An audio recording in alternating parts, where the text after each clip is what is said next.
of the letter. He wanted Mexico to do it first. He also suggested later on that if Mexico does take some pretty concrete, significant steps in lowering the number of migrants that come up through Mexico to the U.S. border, that maybe the president won't have to use the agreement that he's got with Mexico. It certainly wouldn't have to impose the tariffs. Yeah, so and again, a couple of developments on that front. Even if we say the developments, it's very different coming from him. So I'm just going to feather this in on Mexico because you're talking about it. I'm going to let Mexico do the announcement at the right time.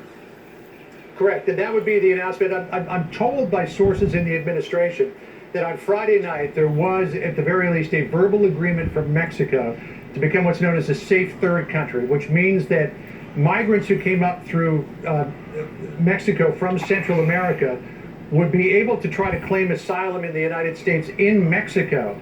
But if they went all the way to the U.S. border and crossed into the United States, they would not be able to claim asylum. So that would mean that Central American migrants could claim asylum either in their country of origin or in Mexico, but not the United States. I'm told for political reasons, Mexico does not want to talk about that right now. It wants to talk more about sending 6,000 members of its National Guard to the border with Honduras. It wants to talk about other steps that it's taking because it may be sort of politically difficult or unpalatable for Mexico to say, yes, we're going to become a safe third country for asylum seekers. So the United States has got that in their back pocket right now. They do insist, though, at least officials that I have spoken to, that they did reach that agreement on Friday.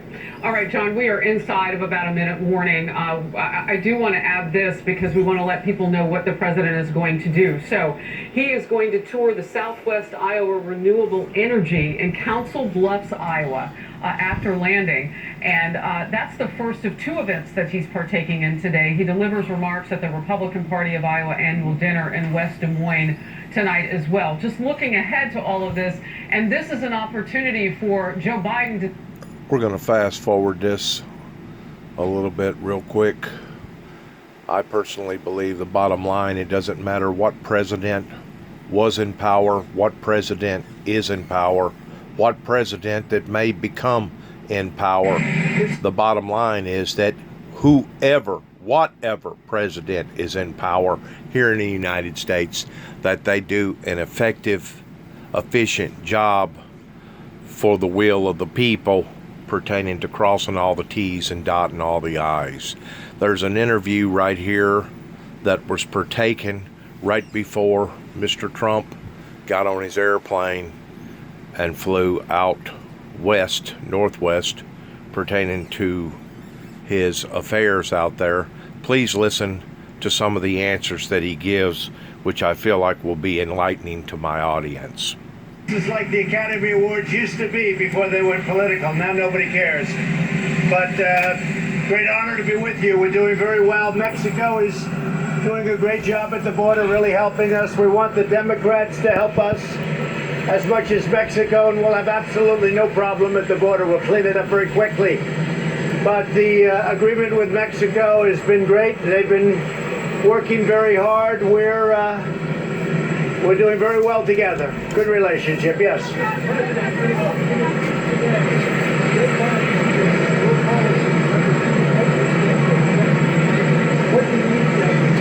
Well, I heard Biden, who's a loser. I mean, look, Joe never got more than 1%, except Obama took him off the trash heap, and now it looks like he's failing.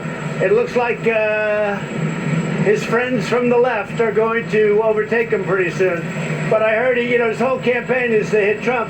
You look at what the Obama administration did in terms of the military, in terms of security, in terms of other nations, in terms of almost everything. Much of it now, fortunately for everybody here, has been overturned. But look, when a man has to mention my name 76 times in a speech, that means he's in trouble. Now, I have to tell you, he's a different guy. He looks different than he used to. He acts different than he used to. He's even slower than he used to be. So I don't know. But when he mentions my name that many times, I guess I should be complimented.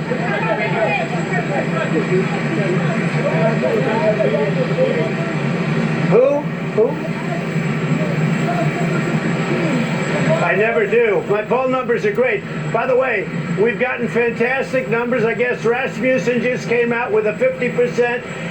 And the amazing thing is, all I do is get hit by this phony witch hunt, although they don't mention Russia anymore because there was no collusion. So now they want to try and say, well, did he obstruct a no collusion? So there was no crime. The crime was by the Democrats, folks. They've committed, in my opinion, many crimes, and time will tell what happens there. But the crime was by the Democrats. My poll numbers have been very, very good. We're starting really next week. It's going to be something, I think, very special. We're starting in Orlando, Florida.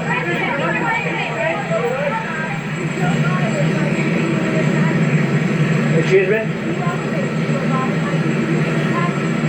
No, I'd rather run against, I think, Biden than anybody. I think he's the weakest mentally. And I like running against people that are weak mentally. I think Joe is the weakest up here. The other ones have much more energy. I don't agree with their policies, but I think Joe is a man who is, I call him 1% Joe, because until Obama came along, he didn't do very well. But look, but I don't bring him up. The best thing that ever happened to the farmers is me. We gave $16 billion to the farmers to make up for the deficit with China. We gave them $16 billion. We don't give them it, they earn it because they're patriots. We gave them ethanol at 15, which nobody was ever going to do, which Biden didn't do in 8 years as vice president. The farmers are my best friend. Nobody has treated the farmers better than Donald Trump. Mr. President, could you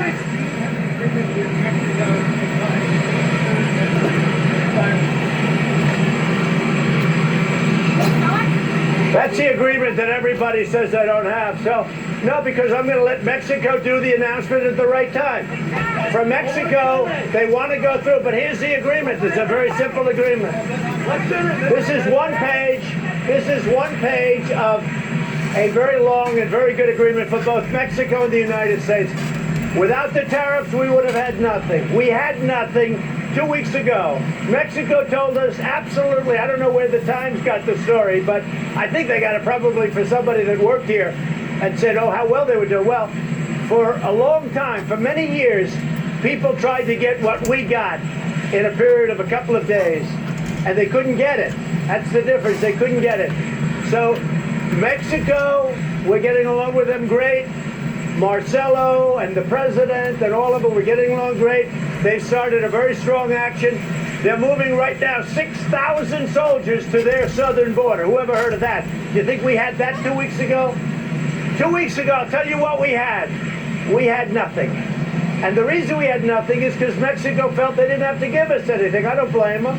But this is actually ultimately going to be good for Mexico, too. And it's good for the relationship of Mexico with us. So here's your thing. They all say, oh, he does it. I just give you my word. Inside here, and I would love to do it, but you will freeze action it, you will stop it, you will analyze it, every single letter you'll see. But in here is the agreement. And what's in the agreement, sir?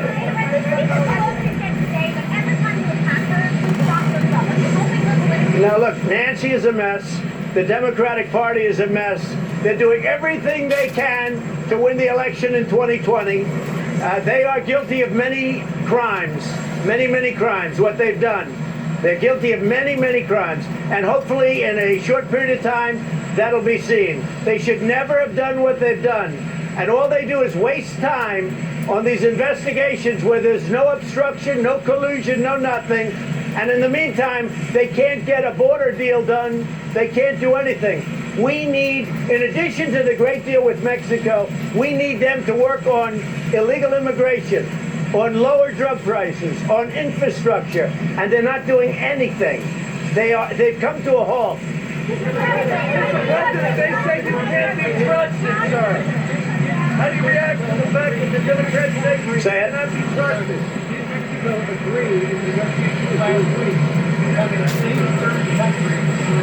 I don't want to say, but you can just figure it out yourself, right here. And the reason is Mexico wants to handle, that would have to go through their legislative body. A lot of people heard they agreed to it. A lot of people are saying that. Good luck, okay?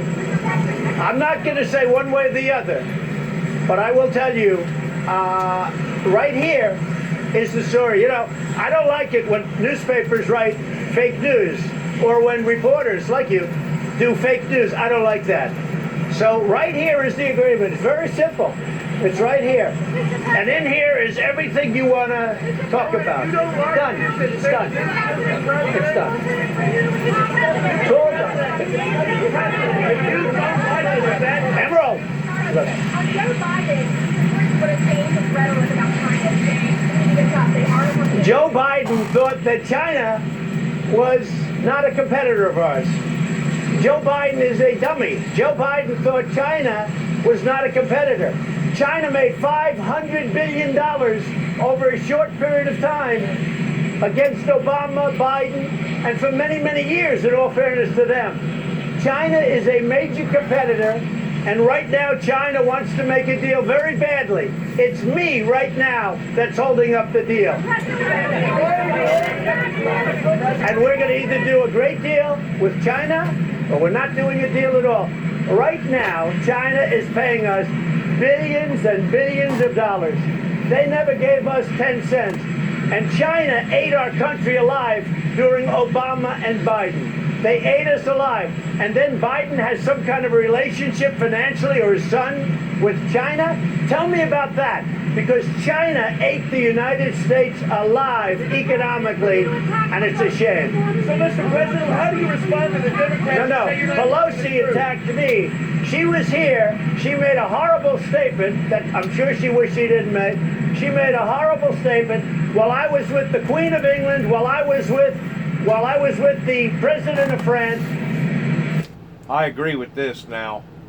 Whenever they're doing something to memorialize an event overseas, the rhetoric pertaining to bickering and fighting and squabbling should come to a temporary halt, especially whenever it comes to Nervous Nancy saying that, as far as I'm concerned, Donald Trump don't need to be impeached, but he needs to go to jail. You know, if Nervous Nancy, if she has so much information that she can make a bold, just statement as that against the sitting president, number one, first of all, she shouldn't have voiced that attack during the time that he was overseas. And number two, if she has that type of information and she's withholding it from the general public, that makes her an accessory to the crime. If he's done something to the point that he deserves to go to jail for, pertaining to a crime, then Nervous Nancy needs to expose it to the public. I've never seen so much backbiting and so much disrespect, so much slanderous remarks made against each party as I have in the past year or so since Donald Trump has become president. And it seems like the more that this man does for the will of the people, the more that the Democrats keep wanting to bite his head off. I've never seen nothing like this.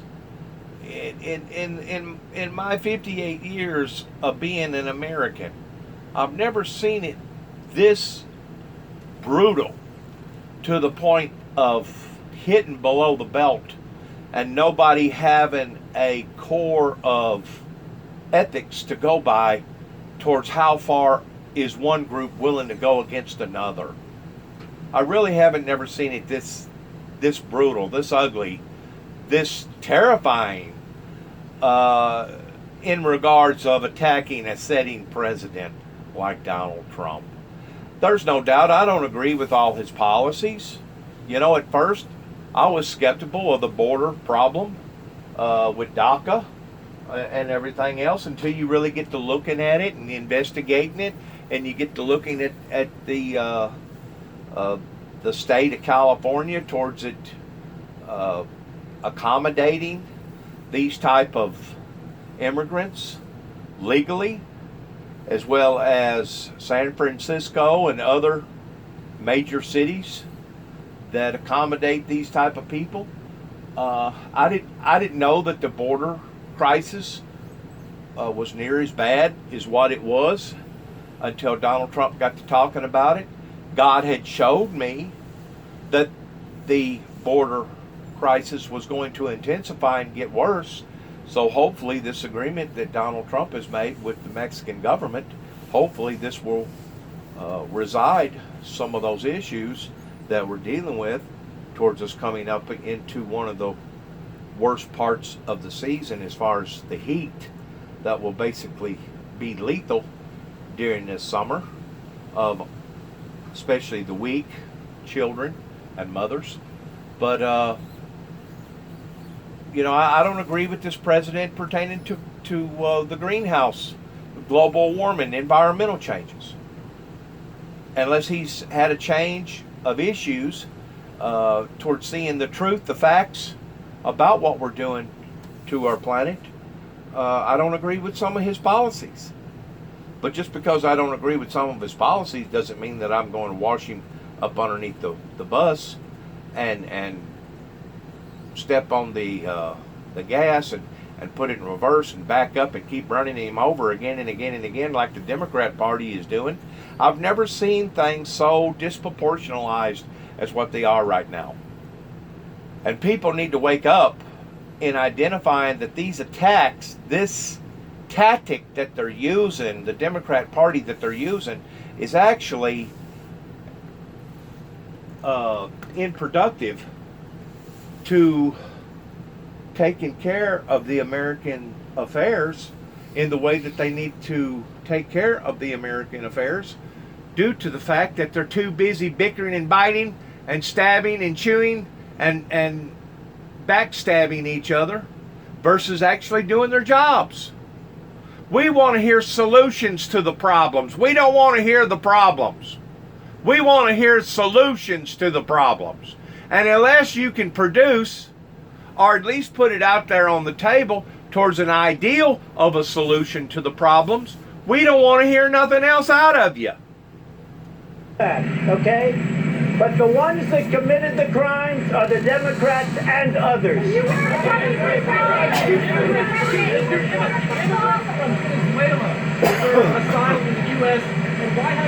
We're looking at that, and we're very much involved with the Venezuela crisis. It's a horrible thing, a horrible situation.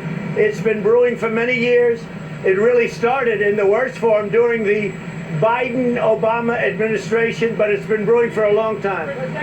So we're looking at that very strongly. We're looking at it.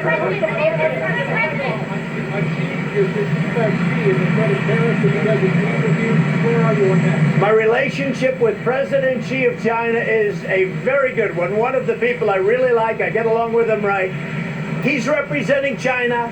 I'm representing the United States of America. We're doing very well. We're taking in billions and billions of dollars. Companies are leaving China right now, and they're coming here because they don't want to pay the tariff, and they're going to other countries. But I think that China, I can tell you, China would like to make a deal very badly. They're getting hurt very badly by the tariffs because companies can't pay the tariffs, so they're leaving China. And the other thing you have to remember about China is that China will subsidize companies, so our taxpayer is not paying for very much of it. A report came out, they're paying for very little of it. But what it's doing is creating a fair playing field, which we've never had with China since the WTO, the World Trade Organization. We expect to meet with President Xi very shortly. We think we'll meet him at the G20. We're talking, we have a very good relationship. Look, we had a deal with China, and then they went back on the deal. They said, we don't want to have 5 major points, so we changed it. But we had a deal with China, and unless they go back to that deal, I have no interest. Right now, we're taking in billions and billions of dollars. I've created something, what we've done in the last 2.5 years, we've picked up $14 trillion in net worth of the United States, and China's gone down probably by 20 trillion. There's a tremendous gap. When I came in, that gap was getting very close.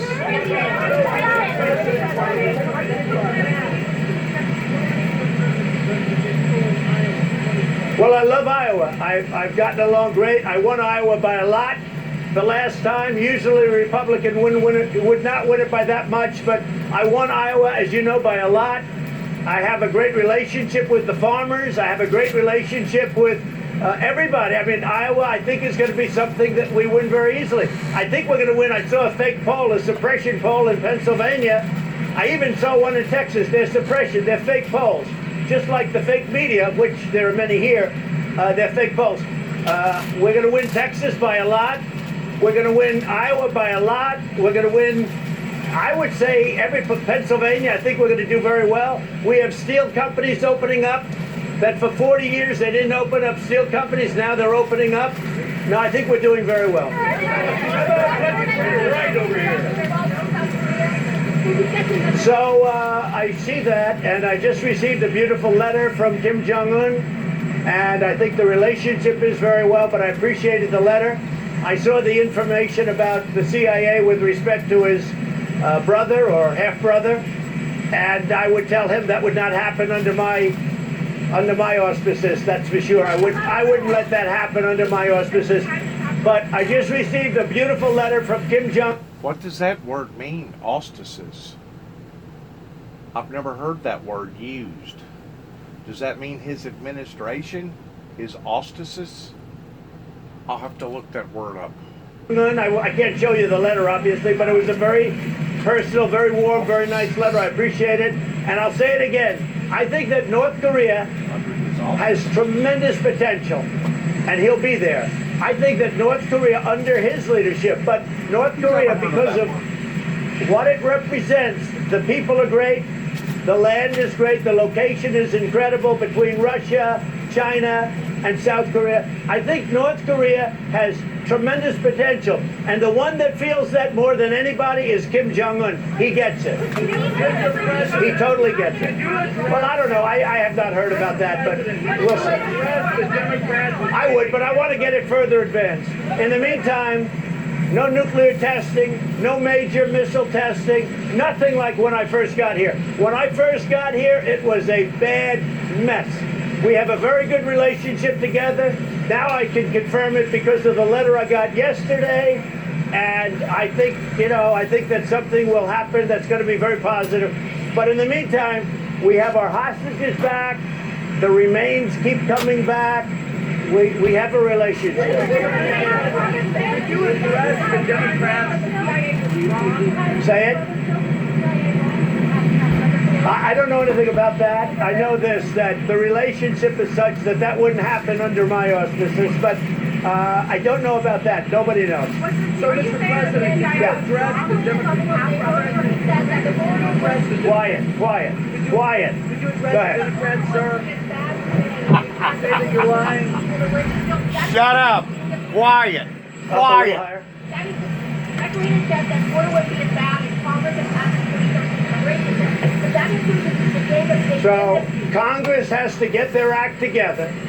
They have to pass immigration laws. They have to get rid of, as far as I'm concerned, the most important thing is to get rid of the loopholes. Because you have loopholes and asylum problems that they could do in 15 minutes if they wanted to. The Democrats in Congress are causing this country tremendous drug problems, tremendous security problems, and they have to get together and they have to work out asylum and the loopholes. It's the Congress that are bringing more grief and despair and hardship up onto society that is just the very opposite of the will of the people. This has been the first president that we've had in office probably for the past 3 administrations that has had a sound vision of where the American people, the majority, as well as the minority, wants to go. And Congress has been so adapted of sitting on their hands and not doing the proper thing. Now, they don't know the difference between right and wrong. They don't know the difference between what we need and what we don't need as far as bad leadership.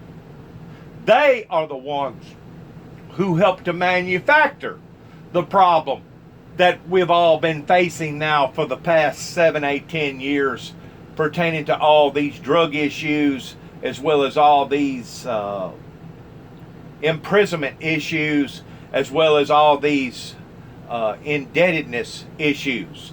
They're the ones that sit idly by, that's been in power now 20, 30, some of them for 40 years, that should have been voted out of power 25 years ago, that has sat idly by and allowed for all this to escalate in the way that it's escalated. And I'm not just talking about Congress. I'm talking about state senate. I'm talking about federal judges, local politicians that's been in power for years and years and years, that did not adapt to the needs of society, and now has put everybody in a jeopardizing peril type event that we're all having to deal with and scratch our heads and wondering how in the world did things escalate into where we are right now. Well, it's simply because too many people put this thing on autopilot. They put it on cruise control, and nobody was paying attention towards what was going on until this man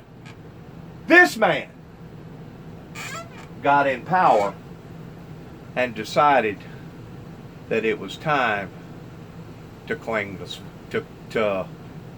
swamp, or to drain the swamp, to get rid of the bloodsuckers, the big fish that obviously are eating on the little fish. Because if you wait too long about straightening out a democracy like he's trying to do, once there's no little fish for the big fish to eat off of, then the big fish start eating on the big fish, and once that occurs, then is whenever you have calamity in a democracy. So I give Donald Trump 2 thumbs up towards trying to visually stop a running railroad train that he sees it's on its way towards jumping the tracks and coming to a complete calamity. I give him 2 thumbs up in what he's trying to achieve by turning the rudders around towards getting us out of the storm and getting us over into an area that maybe we can all survive this thing. Because before he become president, we was absolutely spearheaded into a calamity that I personally believe that would have resonated into another civil war here in America. And that's exactly what our enemy wants us to do. If our enemy that is watching us overseas sees where we have weakened ourselves to the point that we have turned against ourselves, once we become so weakened, he'll just come in and take us over and basically won't fire a shot, because we've done already defeated ourselves. That's exactly what our adversary wants us to do. He's out to kill, steal, and destroy, just like the Word of Life talks about. And if we're not smart enough to identify that, we'll fall into that very pit of what I just got through, the analogy of what I just got through talking about, which will be a very, very bad analogy. So let's give credit where credit needs to be given towards Donald Trump, but let's also issue out bad points, bad grades, where they need to be passed out to as well. In other words, he gets a B plus, maybe even an A. Congress gets a D plus, and maybe even a F. And everybody else that's been in charge for the past 25, 30, 40 years that has sat idly by and let this railroad runaway train get as far out in left field as what it has.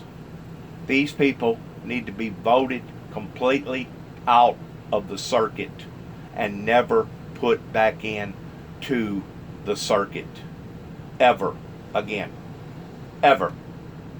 Because of their incompetency. A lot of them aren't even qualified to hold down the positions that they're trying to hold. They are incapable of doing the right thing for the American people, much less the world. So let's listen to the latter part of this interview, because Donald Trump really makes a whole lot of sense in regards to his ideology. 15 minutes, it's so simple. What we're going to do is we're going to sit down at some point with the Democrats, we're going to work it all out. It is a quick negotiation, and they know I'm right. They just don't want to do it politically. They want to have open borders, and open borders mean crime. It really means crime. It means drugs. So we get 90% of our drugs coming in through the southern border, which I think everyone pretty much agrees to. Hundreds of billions of dollars.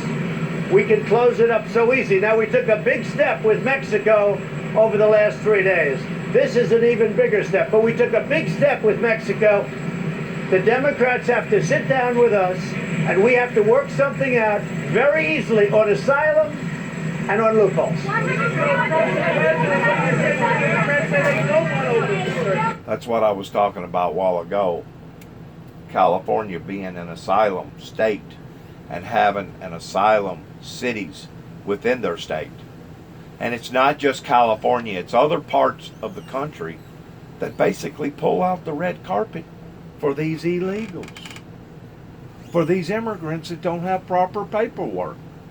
I've never seen a country so disproportionalized as I have in the past 10, 12, 15, 20, 25 years here in America. And this man can see it. He can identify towards the root of the problem, going to the origin of it all. He can see it.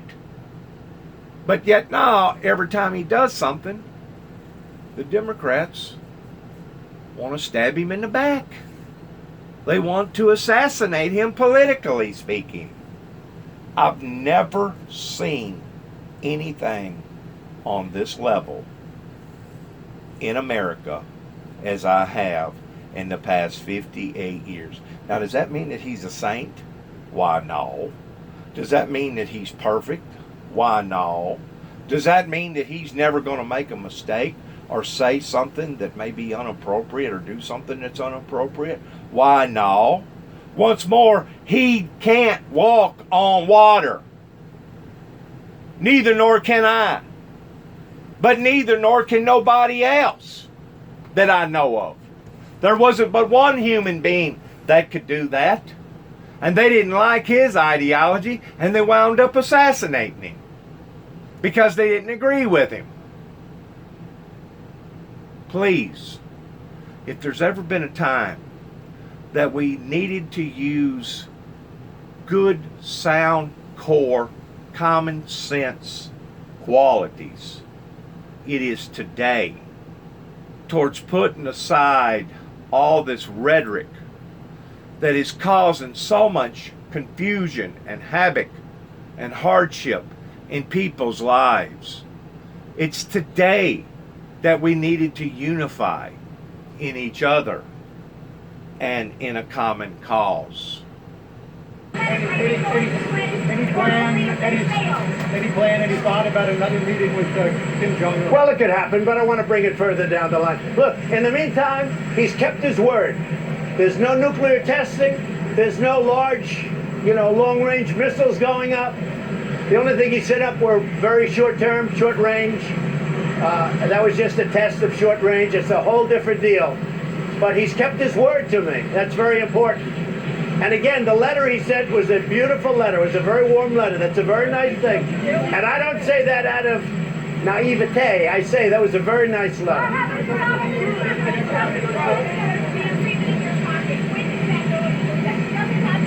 This will go into effect, and it's my option. It's not Mexico's, but it will go into effect when Mexico tells me it's okay to release it.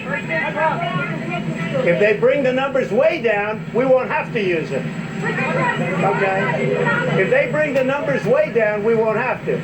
But this is my option. It goes into effect when I want it to, but I have a lot of respect for the president of Mexico. I have a lot of respect for the people we dealt with, so I don't want to do that. And they have to go back to Congress to get that approved. But it goes down, listen, it goes down, it goes into effect at my option. But I wouldn't do that. I want to deal with them, okay? Say it. Why haven't you nominated the DHS Defense Secretary? Well, I have, Defense Secretary. I have, it's done. I put it out. Yeah, it's done from the standpoint of the nomination. Wait.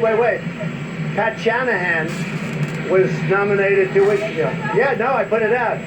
I put it out officially. No, now he has to go through the process. He's now going through. That will make a determination. I think Kevin is doing a very good job right now, but we'll make a determination and not do this. We have acting. We'll make a determination, but I think Kevin's doing a very good job.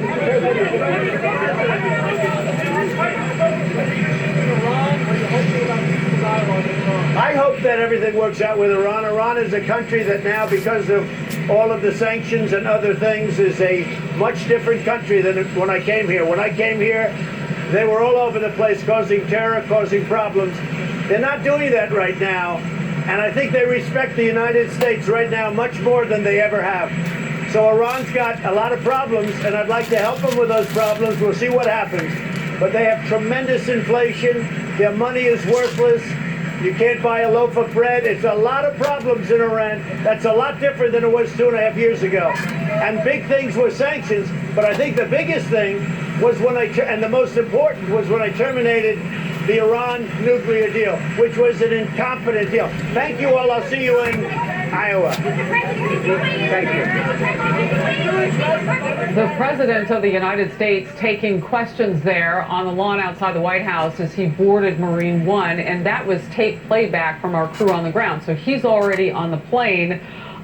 He first boarded Marine One, then Air Force One. He's set to take off to land at Offutt Air Force Base in Nebraska and then drive to Southwest Iowa Renewable Energy. The first of his 2 events today in Iowa, Council Bluffs there, and then tonight. Going up in the Indian Territory.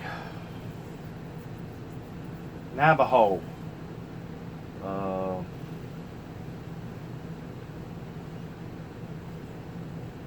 Other parts of Native American cultures.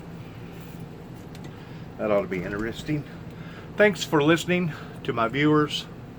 I appreciate your support. God bless America, and good luck. Good luck to all of us. Shalom.